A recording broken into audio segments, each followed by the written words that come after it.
Good morning. അപ്പോൾ ഊട്ടിയിലെ രണ്ടാമത്തെ ദിവസമാണ്. ഇന്നിപ്പോൾ നമ്മൾ രാവിലെ നേരത്തെ തന്നെ ഒരു 8:30 മണിയാകുമ്പോൾ തന്നെ റൂമിൽ നിന്ന് വെളിയിലിറങ്ങി. അപ്പോൾ ഇപ്പം നമ്മൾ രാവിലെ നേരത്തെ പോകുന്നത് തൊട്ടപ്പെട്ട ഭാഗത്തേക്കാണ്. തൊട്ടപ്പെട്ട കൊടുമുടി. ഇത്ര നേരത്തെ ഊട്ടിയിൽ കാണാൻ പറ്റുന്ന ഭാഗങ്ങളിൽ കുറച്ച് ഭാഗങ്ങളേ ഉള്ളൂ. അതിലിപ്പോൾ ഈ തൊട്ടപ്പെട്ട നമുക്ക് പോകാൻ പറ്റും. പിന്നെ ഈ നമ്മുടെ ലേക്കിലൊക്കെ തുറക്കാൻ തന്നെ നേരമാവും, 10 മണിയോളം ആകും. അപ്പോൾ ഇത്ര നേരത്തെ നമ്മൾ ഇറങ്ങുമ്പോൾ ആഹാരം കഴിക്കണം രാവിലെ. അത് കഴിഞ്ഞിട്ട് കാണാൻ പറ്റുന്ന സ്ഥലങ്ങൾ. അപ്പോൾ ഇങ്ങനെ അന്വേഷിച്ചപ്പോഴാണ് തൊട്ടപ്പെട്ട പോകാമെന്ന് ഒരു ഏട്ടൻ പറഞ്ഞത്. അതനുസരിച്ചിട്ടാണ് ഇപ്പോൾ നമ്മൾ പോയിക്കൊണ്ടിരിക്കുന്നത്. ഈ ഭാഗത്തേക്ക് ഈ സമയത്ത് കുറേ ആളുകൾ പോയിക്കൊണ്ടിരിക്കുന്നുണ്ടായിരുന്നു. ആ പോകുന്ന വഴിയിലൊക്കെ നല്ല കാഴ്ചയാണ്. നിന്നിട്ട് ഫോട്ടോ എടുക്കാൻ പറ്റും. അതുമാതിരി പ്രകൃതി ഭയങ്കരമായിട്ട് നമുക്ക് ഈ രാവിലെ നേരത്തെ കാണുമ്പോൾ നല്ലൊരു കാഴ്ച കിട്ടും അവിടെ.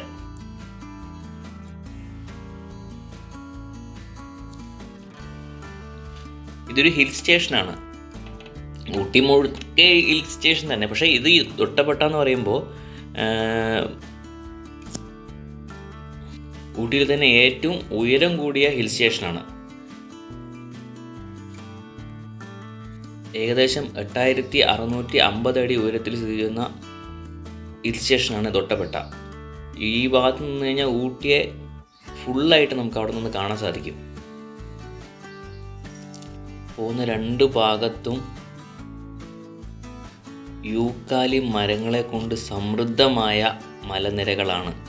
നല്ല മനോഹരമായ കാഴ്ചയും അതുപോലെ തന്നെ നല്ല മണവുമുണ്ട് ഈ വഴി കൂടെ ഇങ്ങനെ പോകുമ്പോൾ. ഇപ്പോൾ നമ്മൾ തൊട്ടപ്പെട്ടയുടെ ആ ഹിൽ സ്റ്റേഷൻ്റെ ഭാഗത്തെത്തി. അവിടെ കുറേ കടകളൊക്കെ ഓപ്പൺ ആയിട്ടുണ്ട്. രാവിലെ 9 മണി ആകുന്നേ ഉള്ളൂ. അപ്പോൾ നമുക്ക് ലഘുഭക്ഷണമാണെങ്കിൽ ഇവിടെ നിന്ന് കഴിക്കാൻ പറ്റും. ഇവിടെ പ്രത്യേകിച്ച് വണ്ടി നിർത്താൻ പാർക്കിങ്ങിന് കാശൊന്നും കൊടുക്കേണ്ട ആവശ്യമില്ല.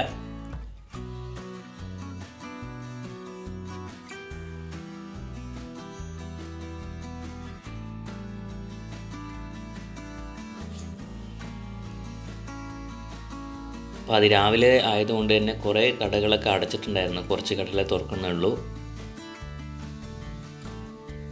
എന്നാലും പരമാവധി ആളുകൾ ഇവിടേക്ക് ഈ സമയത്തും വന്നുകൊണ്ടിരിക്കുന്നുണ്ടായിരുന്നു.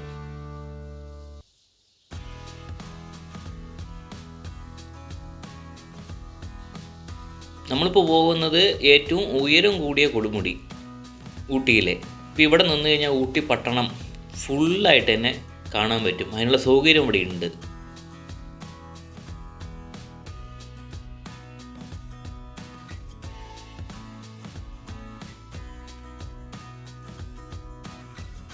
ഈ ഭാഗത്താണ് എൻട്രി ഫീസ് എടുക്കേണ്ടത്.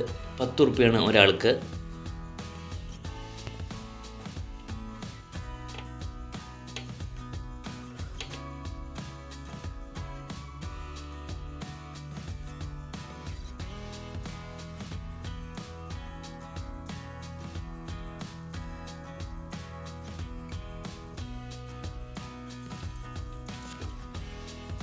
ഇവിടുന്ന് ഫീസ് എടുത്ത് നമ്മൾ പോയി കഴിഞ്ഞാൽ തൊട്ടപ്പുറത്ത് തന്നെ ഒരു ടെലിസ്കോപ്പ് ഹൗസ് ഉണ്ട്.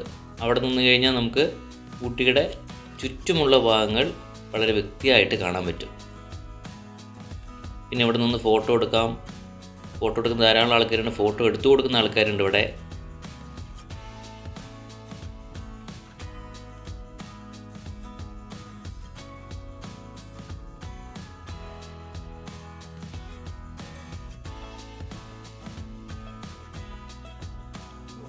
അപ്പോൾ അത് കണ്ടു കഴിഞ്ഞ് നമ്മൾ ഇറങ്ങി.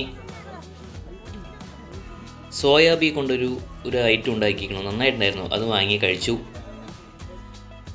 എന്നിട്ട് അവിടെ നിന്ന് നമ്മൾ ഇറങ്ങിയിട്ട് നേരെ വന്നത് വീണ്ടും ഊട്ടി ടൗണിലേക്ക് എത്തി. അപ്പോൾ സമയം ഒരു 10 മണിയായി കാണും. അപ്പോൾ നമ്മൾ ഇനിയിപ്പോൾ ബോട്ടിങ് പോകാമെന്ന് തീരുമാനിച്ചു.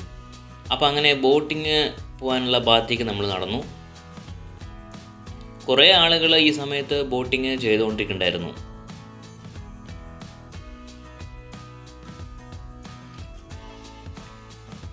ഈ സമയത്ത് തന്നെ വേണമെങ്കിൽ നമുക്ക് ഈ കുതിര സവാരി കാര്യങ്ങൾ ഈ സമയത്ത് ഇതൊക്കെ ചെയ്യാൻ പറ്റും. ഇതിനുള്ളതും ഓപ്പൺ ആയിട്ടുണ്ട്.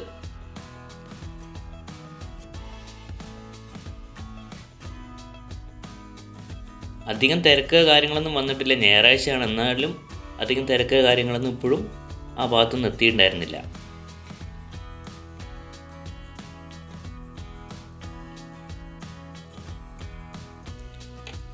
രാവിലെ 10 മണി ആയിട്ടുണ്ടെങ്കിലും അത്യാവശ്യം തണുപ്പുണ്ടായിരുന്നു. പക്ഷേ ഇടയിൽ വെയിൽ വന്ന് പോയിക്കൊണ്ടിരിക്കുന്നുണ്ടായിരുന്നു, വെയിലും ഉണ്ടായിരുന്നു അന്നത്തെ ദിവസം. അപ്പോൾ ഇവിടെയാണ് നമ്മൾ ഈ ഭാഗത്തേക്ക് പോകേണ്ട എൻട്രി ഫീസ് എടുക്കേണ്ടത്. ഇവിടെ ഒരു 10 റുപ്യായിരുന്നു ആ എൻട്രി ഫീസ്. അത് കഴിഞ്ഞ് പിന്നെ നമുക്ക് ഉള്ളിൽ കയറി കഴിഞ്ഞാൽ നമുക്ക് ബോട്ടിങ്ങിനാണെങ്കിൽ ബോട്ടിങ്ങിന് വേറെ കാശ് കൊടുക്കണം. അതുമാതിരി വേറെ റൈഡുകൾ അവിടെ അതെല്ലാം ഉണ്ട്. അതിലേക്കൊക്കെ നമ്മൾ അതിന് മൊത്തത്തിൽ പോകുന്നതിനാണ് ഈ പൈസ. അത് കഴിഞ്ഞിട്ട് നമുക്ക് ഓരോ ഭാഗത്ത് പോകണതിന് ഓരോ കാശ് വേറെ കൊടുത്തിട്ട് വേണം അതിൻ്റെ ഉള്ളിലേക്ക് പോകാൻ. അപ്പോൾ നമ്മൾ ആദ്യം തന്നെ ബോട്ടിങ്ങിന് പോകാൻ തീരുമാനമെടുത്തു. അപ്പോൾ ബോട്ടിങ്ങിലേക്ക് ഒരാൾക്ക് 200 റുപ്യായിരുന്നു. അരമണിക്കൂറാണ് അവർ സമയം പറയുന്നത്. അപ്പോൾ നമ്മൾ 2 ആൾക്ക് ടിക്കറ്റ് എടുത്തിട്ട് പെഡൽ ബോട്ടായിരുന്നു നമ്മൾ എടുത്തിട്ടുണ്ടായിരുന്നത്. പെഡൽ ബോട്ടിനാണ് ഈ 200 രൂപ. ഊട്ടി തടാകത്തിലെ ബോട്ടിങ് വളരെ മനോഹരമായ ഒരു അനുഭവമാണ്. ശാന്തമായ തടാകത്തിലൂടെ ബോട്ട് യാത്രയിൽ മലനിരകളുടെയും പച്ചപ്പ് നിറഞ്ഞ പരിസരങ്ങളുടെയും ഭംഗി ആസ്വദിക്കാനാവും. പെഡൽ ബോട്ടുകളും ഉണ്ട് അവിടെ. അതുപോലെ തന്നെ റോവിംഗ് ബോട്ടുകളും ഇവിടെ ലഭ്യമാണ്. അത് കഴിഞ്ഞിട്ട് നമ്മൾ നേരെ ആ ഭാഗത്തുള്ള എൻ്റർടൈൻമെൻറ്റ് വേറെ ഉണ്ടായിരുന്നു. നമ്മൾ ഇതിൽ കയറി. ഇതിൻ്റെ പേരെന്താണെന്ന് എനിക്കറിയില്ല. ഇതിലൊരാൾക്ക് 70 റുപ്യായിരുന്നു ചാർജ് ചെയ്തത്. നമ്മൾ 2 ആൾ അതിൽ കയറിയിട്ടുണ്ടായിരുന്നു. അത് കഴിഞ്ഞിട്ട് പിന്നെ നമ്മൾ ചെറിയൊരു തലകറക്കൊക്കെ ഉണ്ടായിരുന്നു. അപ്പോൾ അതൊക്കെ ഒന്ന് കുറച്ച് നേരം അവിടെ വിശ്രമിച്ചിട്ട് പിന്നെ അങ്ങനെ സമയം നമുക്ക് കഴിയാറായി. ഇനിയിപ്പോൾ നമുക്ക് ഊട്ടി നിൽക്കേണ്ട സമയം ഇല്ല. അപ്പോൾ തിരിക്കാൻ തീരുമാനിച്ചു.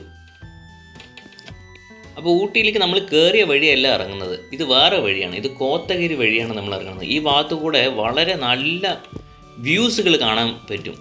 മലയുടെ മുകളിൽ കൂടെ നമ്മൾ പോകണത്. അപ്പോൾ താഴ്വാരങ്ങളും കാര്യങ്ങളും ഒരുപാട് കാണാൻ പറ്റും ഈ ഭാഗത്തു കൂടെ. അപ്പോൾ നമ്മൾ ഈ ഭാഗത്തു കൂടെ ഇറങ്ങാൻ തീരുമാനിച്ചു. അപ്പോൾ നമ്മൾ ഈ തൊട്ടപ്പെട്ടിക്ക് നമ്മൾ രാവിലെ വന്നപ്പോൾ മേട്ടുപ്പാളയം എന്ന് പറഞ്ഞിട്ടൊരു ബോർഡ് നമ്മളിവിടെ കണ്ടു. അപ്പോൾ ശരി, അപ്പോൾ ഈ വഴിക്ക് ഇനി പോകുമ്പോൾ ഇറങ്ങാമെന്ന് പറഞ്ഞിട്ടാണ് നമ്മൾ ഈ വഴിക്ക് ഇറങ്ങാൻ തീരുമാനിച്ചത്. ഇവിടെ നല്ല കോടകൾ കാണാൻ പറ്റും ഈ സമയത്ത് തന്നെ. ഈ ഭാഗത്ത് നല്ല തണുപ്പുണ്ടായിരുന്നു. ഊട്ടി ടൗണിൽ ഈ സമയത്ത് ഏകദേശം വെയിലായിരുന്നു.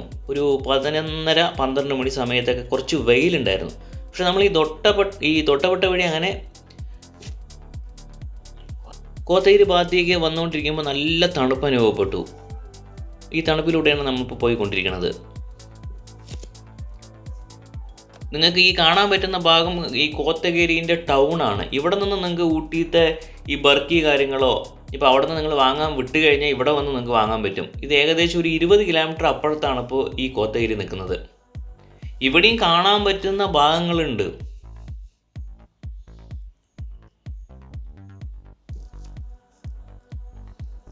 കോത്തഗിരി ഒരു ചെറിയ പട്ടണമാണ്. നീലഗിരിയിലെ ഏറ്റവും പഴക്കം ചെന്ന ഹിൽ സ്റ്റേഷനിൽ ഒന്നാണ്. ട്രെക്കിങ്ങിനും പ്രകൃതി ഭംഗി ആസ്വദിക്കാനും പറ്റിയ ഒരിടമാണ് കോത്തഗിരി. ഇവിടെയുള്ള കോടനാട് വ്യൂ പോയിൻ്റ് അതും പ്രസിദ്ധമാണ്. മനോഹരമായ ഒരിടമാണ്. കൂടാതെ ഹെൽക്ക് വെള്ളച്ചാട്ടം പറഞ്ഞിട്ടൊരു വെള്ളച്ചാട്ടം ഇവിടെ ഉണ്ട്. അത് കൂടാതെ പിന്നെ ഒരിടമാണ്. പിന്നെ കൂടാതെ കത്രി വെള്ളച്ചാട്ടം പറഞ്ഞിട്ടൊരു വെള്ളച്ചാട്ടം കൂടി ഉണ്ട്. ഇതൊക്കെ നിങ്ങൾക്ക് ഇവിടെ ആസ്വദിക്കാൻ പറ്റും.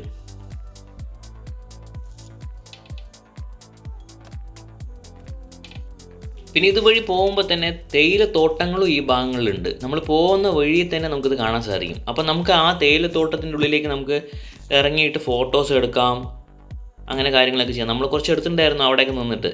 പിന്നെ ഇങ്ങനെ പോകുന്ന ഭാഗമൊക്കെ കാണാൻ നല്ല മനോഹരമായ ഭാഗമാണ്. ഈ കോത്തഗിരി വഴി എന്നെക്കൊണ്ട് ചോദിച്ചു കഴിഞ്ഞാൽ നമ്മൾ ഈ ഊട്ടിയിലേക്ക് കയറുമ്പോൾ ഈ കോത്തഗിരി വഴി കയറുന്നതാണ് നല്ലത്. ഇറങ്ങുമ്പോൾ ഇത്തിരി പേടിയാവണം. കാരണം ഈ നല്ലൊരു താഴ്ചയുള്ള ഭാഗം, നമ്മൾ ഈ മലീൻ്റെ സൈഡ് കൂടെ റോഡ് കൂടെ പോകുമ്പോൾ താഴ്ചയുള്ള ഭാഗത്ത് കൂടെ ഇറങ്ങുമ്പോൾ നമുക്കിതിരി പേടിയാവണം. കയറുമ്പോൾ പിന്നെയും കുഴപ്പമില്ല എന്ന് തോന്നും. അപ്പോൾ ഇതിൽ കൂടെ കയറിയിട്ട് നമ്മൾ വന്ന വഴി ഇറങ്ങില്ലേ, അതായിരിക്കും കുറച്ചുകൂടി നല്ലത്. അപ്പം നിങ്ങളിനി ഊട്ടിയിലേക്ക് വരാൻ തീരുമാനം എടുക്കുകയാണെങ്കിൽ ഈ കോത്തഗിരി വഴി കയറാൻ നോക്കണം. എന്നാൽ കുറച്ചുകൂടി നല്ല വ്യൂ പോയിൻ്റ് കാര്യങ്ങൾ എല്ലാം നിങ്ങൾക്ക് കിട്ടും. ഈ കാണുന്നതൊക്കെ കോത്തഗിരിത്തെ ടൗണാണ്.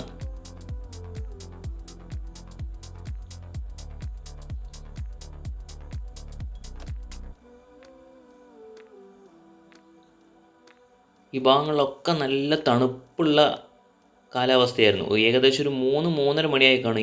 ഈ ഭാഗത്ത് ഈ സമയത്തും ഒക്കെ നല്ല തണുപ്പ് അനുഭവപ്പെട്ടിട്ടുണ്ടായിരുന്നു നമ്മൾ ഇറങ്ങുമ്പോൾ.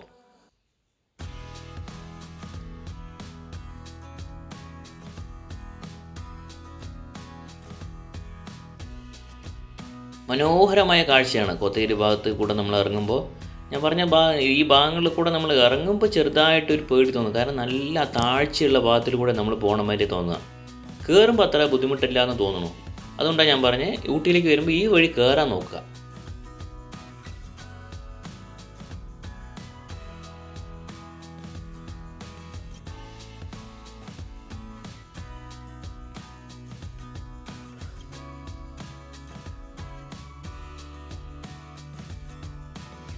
ശരിക്കും പറഞ്ഞാൽ മേട്ടുപ്പാളയത്ത് നിന്ന് ഒരു 20 കിലോമീറ്റർ അപ്പുറത്താണ് ഈ സ്ഥലം. ഇപ്പം നമ്മൾ നിൽക്കുന്ന ഈ സ്ഥലം കാണുന്നത്.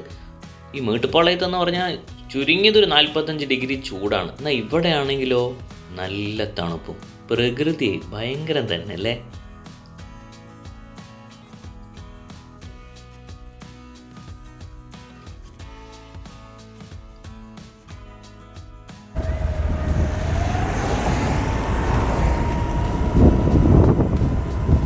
ഇറങ്ങുന്തോറും നല്ല കാഴ്ചാനുഭവങ്ങളാണ് ഇവിടെ നമുക്ക് സമ്മാനിക്കുന്നത്.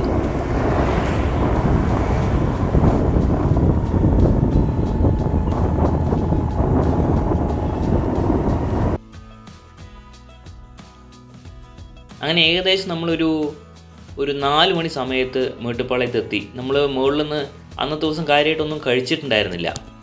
അപ്പോൾ തന്നെ നമ്മൾ മേട്ടുപ്പാളയത്ത് നല്ലൊരു ഹോട്ടലാണ് അന്നപൂർണ. അവിടെ നമ്മൾ ഉച്ചഭക്ഷണം കഴിച്ചു. അത് കഴിഞ്ഞിട്ട് നമ്മൾ ഏകദേശം ഒരു 8-9 മണിയാകുമ്പോഴേക്കും, ഇതിപ്പോൾ നമ്മൾ കാണുന്നത് പാലക്കാട് ഭാഗത്താണ്,